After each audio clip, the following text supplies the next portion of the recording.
ओम नमो भगवती वासुदेवाय नमः। जय श्री हरि, जय बृहस्पति देव।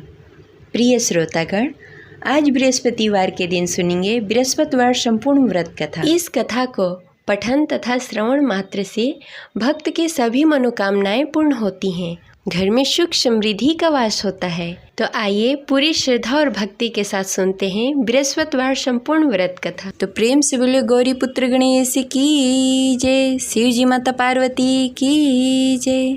जय श्री हरि। पौराणिक कथा के अनुसार प्राचीन समय की बात है। भारतवर्ष में एक राजा राज्य करता था। वो बड़ा ही प्रतापी और दानी था। वह नित्य प्रति मंदिर में भगवत दर्शन करने के लिए जाता और ब्राह्मणों और गुरु की सेवा किया करता। उसके द्वार से कोई भी याचक निराश होकर नहीं लौटता। वह प्रत्येक गुरुवार को व्रत रखता एवं पूजन करता, गरीबों की सहायता करता। परंतु यह सब बातें उसकी रानी को बिल्कुल अच्छी नहीं लगती थी। वह न तो व्रत करती और न ही किसी को एक भी पैसा दान में देती थी। वह राजा से भी ऐसा करने को मना किया करती थी। एक समय की बात है, राजा शिकार खेलने के लिए वन को चले गए। घर पर रानी और दासी थी। उस समय गुरु बृहस्पति साधु का रूप धारण करके राजा के दरवाजे पर भिक्षा मांगने के लिए आए। साधु ने रानी से भिक्षा मांगी तो वह कहने लगी, हे साधु महाराज, मैं इस दान पुण्य से तंग आ गई हूँ। इस कार्य के लिए तो मेरे पति ही बहुत हैं। अब आप ऐसी कृपा करें कि सारा धन नष्ट हो जाए तथा मैं आराम से रह सकूं। साधु रूपी बृहस्पति देव ने कहा, हे देवी, तुम तो बड़ी ही विचित्र हो। संतान और धन से कोई दुखी नहीं होता, इसको सभी चाहते हैं। पापी भी धन और पुत्र की इच्छा करता है। अगर तुम्हारे पास धन अधिक है तो भूखे मनुष्यों को भोजन करवाओ, प्याव लगवाओ, ब्राह्मणों को दान दो, धर्मशाला बनवाओ, कुआं, तालाब, बावड़ी, बाग, बगीचे आदि का निर्माण कराओ तथा निर्धन कुंवारी कन्याओं का विवाह करवाओ। साथ ही यज्ञ करो। इस प्रकार के कर्मों से आपके कुल का और आपका नाम परलोक में भी सार्थक होगा एवं तुम्हें स्वर्ग की प्राप्ति होगी। परंतु रानी साधु की इन बातों से खुश नहीं हुई। उसने कहा, हे साधु महाराज, मुझे ऐसी धन की आवश्यकता नहीं है जिसे मैं अन्य लोगों को दान में देती फिरूं, जिसको रखने और संभालने में भी मेरा सारा वक्त निकल जाए। साधु ने कहा, हे देवी, यदि तुम्हारी ऐसी ही इच्छा है तो जैसा मैं तुम्हें बताता हूँ वैसा करना। बृहस्पतिवार के दिन आंगन को गोबर से लीपना और अपने केसों को पीली मिट्टी से धोना। केसों को धोते समय स्नान करना। राजा से कहना कि वो हजामत कराए। भोजन में मांस मदिरा खाना। कपड़े धोबी को धोने के लिए देना। इस प्रकार 7 बृहस्पतिवार को करने से तुम्हारा सारा धन नष्ट हो जाएगा। यह कहकर साधु महाराज रूपी बृहस्पति देव अंतर्ध्यान हो गए। रानी ने साधु के कहने के अनुसार 7 बृहस्पतिवार तक वैसा ही करने का विचार किया। साधु के बताए हुए कार्य करते हुए केवल 3 ही बृहस्पतिवार बीते कि उसकी सारी संपत्ति नष्ट हो गई। भोजन के लिए भी 2 समय परिवार तरसने लगा तथा सांसारिक भोगों से दुखी रहने लगा। तब राजा रानी से कहने लगा कि हे रानी, तुम यहाँ पर रहो, मैं दूसरे देश जा रहा हूँ। क्योंकि यहाँ पर मुझे सभी मनुष्य जानते हैं, इसलिए मैं यहाँ कोई कार्य नहीं कर सकता। मैं अब परदेश जा रहा हूँ, वहाँ कोई काम धंधा करूँगा, शायद हमारे भाग्य बदल जाए। ऐसा कहकर राजा परदेश को चला गया। वो वहाँ जंगल से लकड़ियाँ काट कर लाता और शहर में बेचता। इस तरह जीवन व्यतीत करने लगा। इधर राजा के बिना रानी और दासी दुखी रहने लगी। किसी दिन भोजन मिलता और किसी दिन जल पीकर ही रहना पड़ता। एक दिन रानी और दासी को भोजन किए बिना 7 दिन व्यतीत हो गए। तो रानी ने अपनी दासी से कहा, हे दासी, यहाँ पास के नगर में मेरी बहन रहती है। वह बड़ी ही धनवान है। तुम उसके पास जाओ और वहाँ से 5 सेर बेजल मांग के लाओ, जिससे कुछ समय के लिए गुजारा हो जाएगा। दासी रानी की बहन के पास गई। रानी की बहन उस समय पूजा कर रही थी। बृहस्पतिवार का दिन था। दासी ने रानी की बहन से कहा, हे रानी, मुझे आपकी बहन ने भेजा है, मुझे 5 सेर बेजल दे दो। दासी ने यह बात अनेक बार कही, परंतु रानी की बहन ने कोई उत्तर नहीं दिया, क्योंकि वह उस समय बृहस्पतिवार का कथा सुन रही थी। जब दासी को रानी की बहन की कोई उत्तर नहीं मिला तो वह बहुत ही दुखी हुई। उसे क्रोध भी आया। वह लौटकर रानी से बोली, हे रानी, आपकी बहन बहुत ही घमंडी है। वह छोटे लोगों से बात नहीं करती। मैंने उससे कहा, उसने कोई उत्तर नहीं दिया। मैं वापस चली आई। रानी बोली, हे दासी, उसमें उसकी कोई गलती नहीं है। जब बुरे दिन आते हैं तब कोई असहारा नहीं देता। अच्छे बुरे का पता विपत्ति में ही लगता है। जो ईश्वर की इच्छा होगी वही होगा। यह सब हमारे भाग्य का दोष है। उधर रानी की बहन ने सोचा कि मेरी बहन की दासी आई हुई थी, परंतु मैं उससे नहीं बोली, इससे वह बहुत दुखी हुई होगी। अतः कथा सुन बृहस्पति भगवान का पूजन समाप्त करके अपनी बहन के घर गई और कहने लगी, हे बहन, मैं बृहस्पतिवार का व्रत कर रही थी। तुम्हारी दासी हमारे घर आई थी, परंतु जब तक हम कथा सुनते हैं तब तक हम लोग न उठते हैं और न किसी से बातें करते हैं, इसलिए मैं नहीं बोली। कहो दासी क्यों गई थी? रानी बोली, बहन, हमारे घर अनाज नहीं था। वैसे तुमसे कोई बात छिपी नहीं है, इस कारण मैंने दासी को तुम्हारे पास 5 सर बेझल के लिए भेजा था। रानी की बहन बोली, बहन देखो, बृहस्पति भगवान सबकी मनोकामनाएं पूर्ण करते हैं। देखो शायद तुम्हारे घर में कहीं अनाज रखा हो। यह सुनकर दासी घर के अंदर गई। वहाँ से उसे एक घड़ा बेझल का भरा हुआ मिल गया। उसे बड़ी हैरानी हुई क्योंकि उसके एक एक बर्तन देख लिया था। उसने बाहर आकर रानी को बताया। दासी अपने रानी से कहने लगी, हे रानी, देखो, वैसे हमको जब अन्न नहीं मिलता तो हम रोज ही व्रत करते। अगर इनसे इस व्रत की विधि और कथा पूछ ली जाए तो हम भी इस व्रत को किया करेंगे। दासी के कहने पर रानी ने अपनी बहन से बृहस्पतिवार के व्रत के बारे में पूछा। उसकी बहन ने बताया, हे रानी बहन, बृहस्पतिवार को सूर्योदय से पूर्व उठकर स्नान आदि से निवृत्त होकर बृहस्पतिवार का व्रत करना चाहिए, लेकिन उस दिन सिर नहीं धोना चाहिए। बृहस्पतिवार के व्रत में चने की दाल और मुनक्के से विष्णु भगवान और केले के वृक्ष की जड़ की पूजन करनी चाहिए तथा दीपक जलाएं। उस दिन एक ही समय भोजन करें। भोजन पीले खाद्य पदार्थ का करें तथा कथा सुनें। इस प्रकार करने से गुरु भगवान प्रसन्न होते हैं और अन्न पुत्र धन देते हैं। इस प्रकार व्रत और पूजन की विधि बताकर रानी की बहन अपने घर को लौट गई। रानी और दासी दोनों ने ही निश्चय किया कि वे बृहस्पति भगवान का पूजन जरूर करेंगी। 7 दिन बाद जब बृहस्पतिवार आया तो दोनों ने व्रत रखा। घुड़सार में जाकर चना और गुड़ बीन लाई तथा उसकी दाल से केले की जड़ में विष्णु भगवान का पूजन किया। अब भोजन कहाँ से आए? दोनों बड़ी ही दुखी हुई, परंतु उन्होंने व्रत किया था, इस कारण बृहस्पति देव भगवान प्रसन्न थे। वे एक साधारण व्यक्ति के रूप में 2 थालों में सुंदर पीला भोजन लेकर आए और दासी को देकर बोले, हे दासी, यह भोजन तुम्हारे और रानी के लिए है, तुम दोनों करना। दासी भोजन पाकर बड़ी ही प्रसन्न हुई और रानी से बोली, रानी जी, भोजन कर लो। रानी को भोजन आने के बारे में कुछ पता नहीं था, इसलिए वह दासी से बोली, जा तू ही भोजन कर ले, क्योंकि तू हमारी व्यर्थ में हंसी उड़ाती है। दासी बोली, एक व्यक्ति अभी भोजन देकर गए हैं। रानी कहने लगी, वह भोजन तेरे लिए दे गए होंगे, तू ही भोजन कर ले। दासी ने कहा, वह व्यक्ति हम दोनों के लिए भोजन की थाली लेकर आए हैं, इसलिए मैं और आप दोनों ही साथ भोजन करेंगी। फिर दोनों ने गुरु भगवान का नमस्कार किया और भोजन प्रारंभ किया। उसके बाद से वे प्रत्येक बृहस्पतिवार को गुरु भगवान का व्रत और पूजन करने लगी। बृहस्पति भगवान की कृपा से उसके पास धन हो गया, परंतु रानी फिर पहले की तरह आलस्य करने लगी। तब दासी बोली, देखो रानी, तुम पहले भी इस प्रकार का आलस करती थी। तुम्हें धन को रखने में कष्ट होता था, इस कारण सभी धन नष्ट हो गए। अब गुरु भगवान की कृपा से धन मिला है तो फिर तुम्हें आलस्य होता है। बड़ी मुसीबतों के बाद हमने यह धन पाया है, इसलिए हमें दान पुण्य करना चाहिए। तुम भूखे मनुष्यों को भोजन कराओ, प्याव लगवाओ, ब्राह्मणों को दान दो, कुआं, तालाब, बावड़ी आदि का निर्माण कराओ, मंदिर पाठशाला बनवाओ, दान दो, कुंवारी कन्याओं का विवाह करवाओ। धन को शुभ कार्यों में खर्च करो, जिससे तुम्हारे कुल और यश बढ़े तथा स्वर्ग की प्राप्ति हो और पितृ प्रसन्न हो। दासी की इन बातों को मानकर रानी ने इसी प्रकार का कार्य करना प्रारंभ कर दिया, जिससे उसका काफ़ी यश फैलने लगा।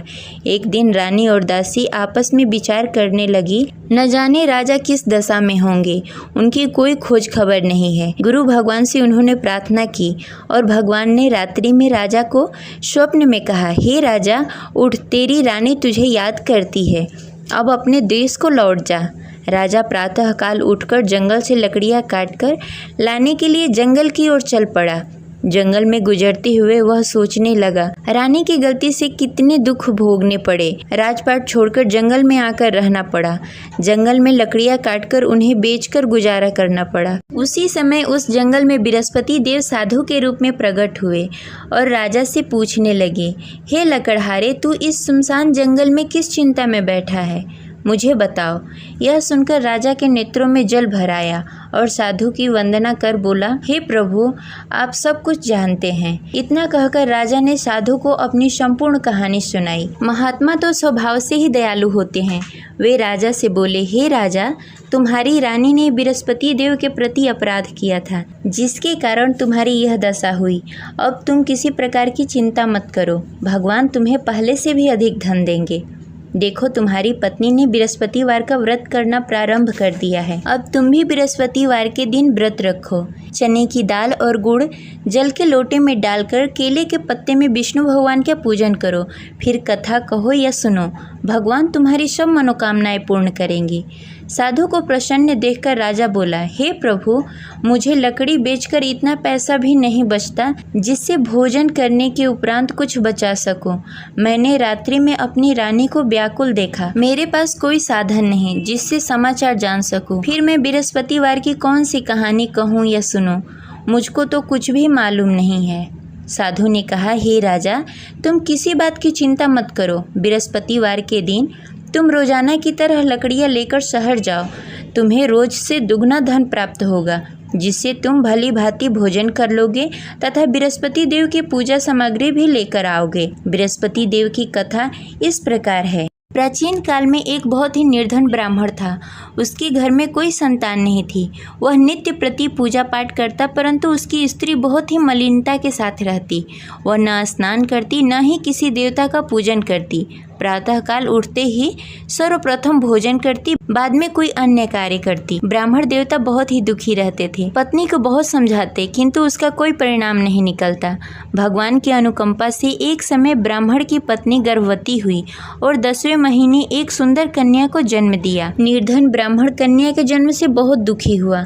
धीरे धीरे ब्राह्मण की कन्या बड़ी होने लगी। बचपन से ही उस कन्या की रुचि भगवान विष्णु की पूजा में थी।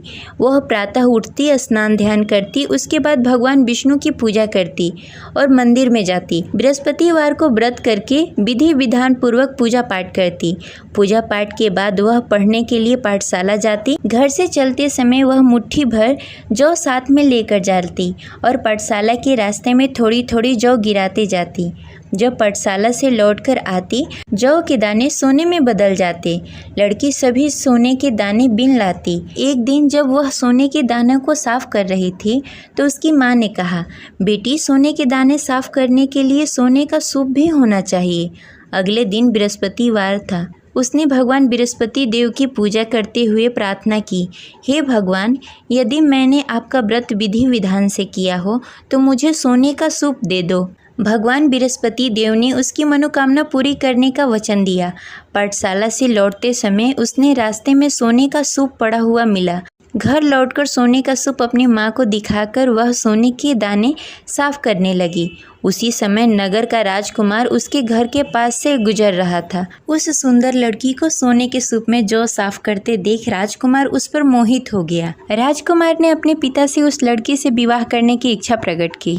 तो राजा ने ब्राह्मण को महल में बुलाकर राजकुमार से उसकी लड़की के विवाह की बात कही। ब्राह्मण तैयार हो गया। धूमधाम से उस लड़की का विवाह राजकुमार से हो गया। दुल्हन बनकर ब्राह्मण की लड़की महल में चली गई। लड़की के चले जाने से ब्राह्मण फिर से निर्धन हो गया। उसे कई कई दिनों तक बिना भोजन के रहना पड़ा। बहुत दुखी होकर ब्राह्मण एक दिन अपने लड़की के पास गया। अपने पिता से निर्धनता का समाचार सुनकर उसे बहुत सारा धन देकर पिता को विदा किया। उस धन से ब्राह्मण का कुछ दिनों तक आराम से गुजारा हुआ, लेकिन जल्द ही फिर भूखों मरने की हालत हो गई। ब्राह्मण अपनी लड़की से धन लेने के लिए फिर महल में पहुंचा। लड़की ने पिता की बुरी हालत देखकर कहा, पिताजी, आखिर आप कब तक मुझसे धन लेकर जीवन व्यतीत करेंगे? आप कोई ऐसा उपाय क्यों नहीं करते जिससे आपका घर धन्य धान से भर जाए? ब्राह्मण ने कहा, मैंने तेरी माँ को बहुत समझाने की कोशिश की, पर उसकी समझ में कुछ नहीं आता। उसकी फुहरता नष्ट हो तब तो घर की निर्धनता दूर हो। तब कुछ सोचकर लड़की ने पिता से कहा, पिताजी, आप कुछ दिनों के लिए माँ को मेरे पास छोड़ जाओ। तब कुछ सोचकर ब्राह्मण ने पत्नी को लड़की के पास महल में छोड़ दिया। लड़की ने अपनी माँ से कहा, माँ, तुम कल प्रातः उठकर स्नान आदि करके भगवान विष्णु की पूजा करना। पूजा करने से तुम्हारी निर्धनता अवश्य दूर हो जाएगी। लेकिन उसकी माँ ने उसकी कोई बात नहीं मानी। तब क्रोधित होकर लड़की ने अपनी माँ को एक कक्ष में बंद कर दिया। सूर्योदय के समय माँ को उठाकर जबरदस्ती उसे स्नान आदि करवाया। फिर मंदिर में ले जाकर भगवान बृहस्पति देव की पूजा करवाई। कुछ दिनों तक ऐसा करने से माँ की बुद्धि में कुछ परिवर्तन हुआ और वह स्वयं बृहस्पतिवार का व्रत रखने लगी। उसके व्रत करने से ब्राह्मण के घर की निर्धनता दूर हो गई और भगवान विष्णु की अनुकंपा हुई और दोनों पति पत्नी धन संपत्ति पाकर आनंद पूर्वक जीवन व्यतीत करते हुए विष्णु धाम को चले गए। लकड़हारा बने राजा ने उस साधु से भगवान विष्णु देव की यह कथा सुनकर बृहस्पतिवार का व्रत करना शुरू कर दिया और भगवान विष्णु की पूजा करने लगा। उस दिन से उसकी सभी क्लेश दूर हो गए। लेकिन अगले बृहस्पतिवार को कामकाज में अधिक व्यस्त होने के कारण उसने भगवान बृहस्पति देव का व्रत नहीं किया। भगवान बृहस्पति देव लकड़हारे से क्रोधित हो गए और उसे भूल की सजा दी। उस दिन नगर के राजा ने नगर में घोषणा करके सबको सूचित किया कि प्रत्येक नागरिक मेरे महल में भोजन करने आए। जो नहीं आएगा उसे अपराधी मानकर भारी दंड दिया जाएगा। लकड़हारा बने राजा ने उस नगर के राजा की घोषणा तो सुनी, लेकिन जंगल से लकड़ी काटकर लाने और उसे बेचने में देरी हो जाने के कारण वह समय पर महल में भोजन करने नहीं पहुंच सका। अतः राजा के सैनिक लकड़हारे को पकड़कर महल में ले गए। राजा ने उसे महल के एक कक्ष में बैठाकर भोजन कराया। उस कक्ष में एक खुट्टी पर रानी का सोने का हार लटका हुआ था। लकड़हारा अकेला उस कक्ष में भोजन कर रहा था। तभी उसने एक आश्चर्यजनक घटना देखी। देखते ही देखते वह खूंटी हार को निगल गई। थोड़ी देर बाद जब राजा ने हार को गायब देखा तो लकड़हारे को कारावास में डाल दिया। लकड़हारा मन ही मन अपने भाग्य को कोसने लगा। तभी उसे जंगल में मिले साधु का स्मरण हुआ।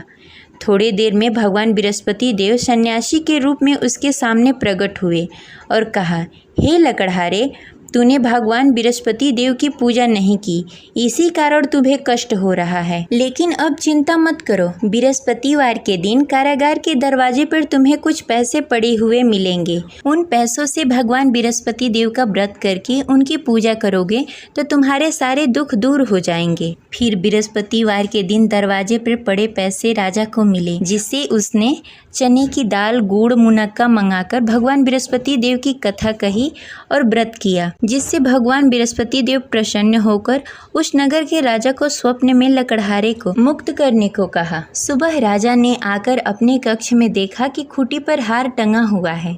राजा ने लकड़हारे को मुक्त कर दिया, उसे धन और आभूषण देकर विदा किया।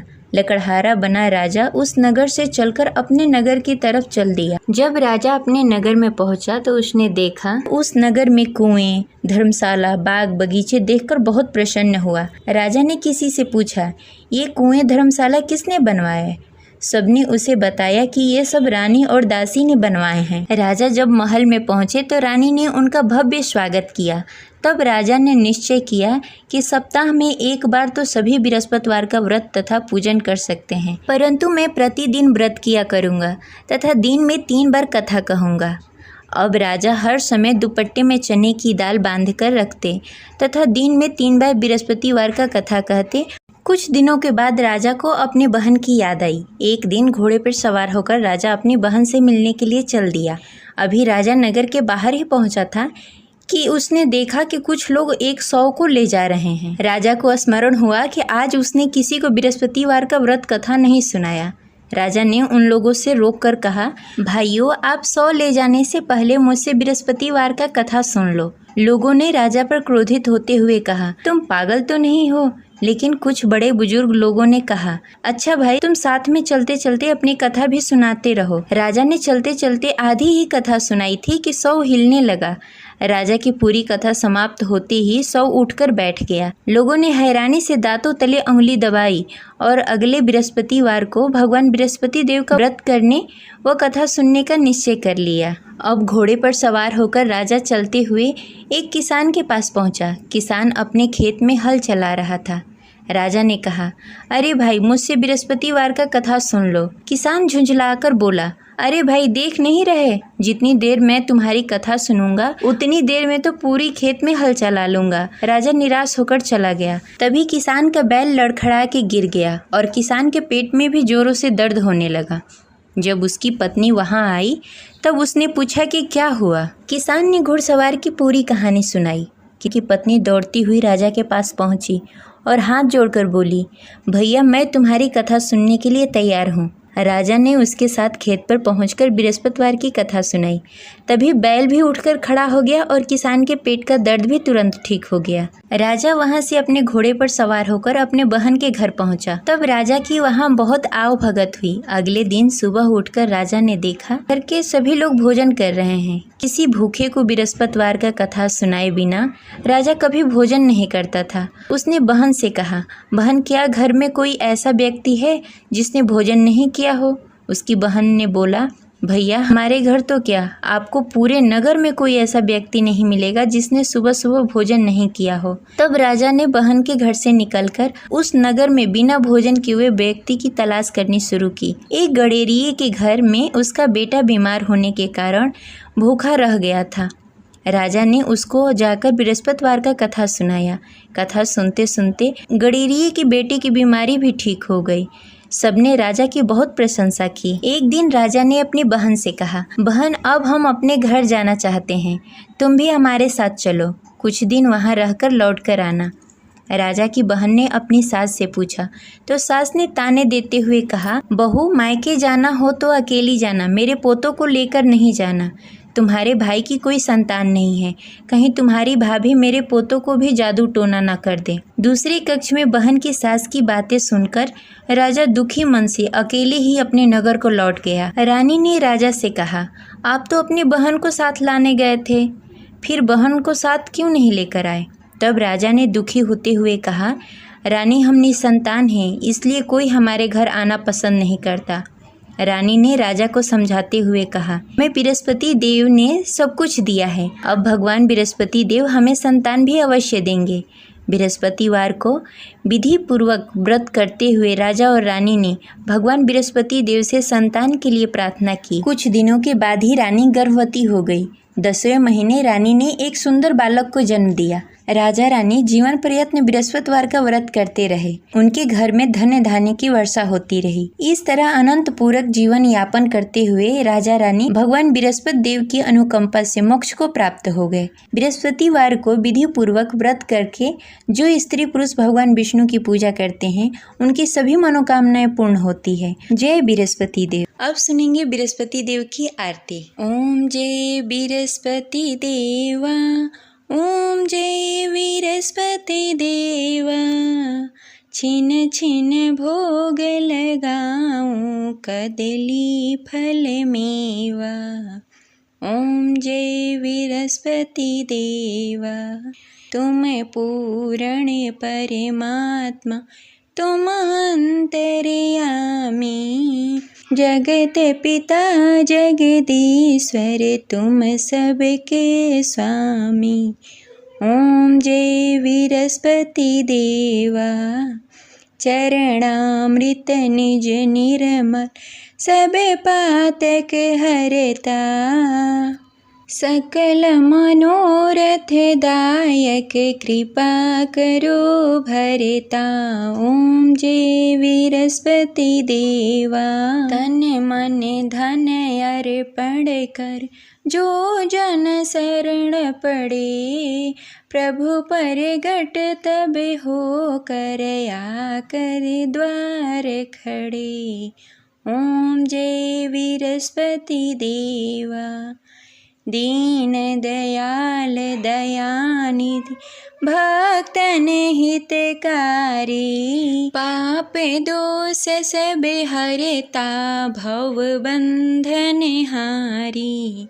ओम जय विरस्पति देवा। सकल मनोरथ दायक सब संशय हारी, विषय विकार मिटाओ संतन सुखकारी।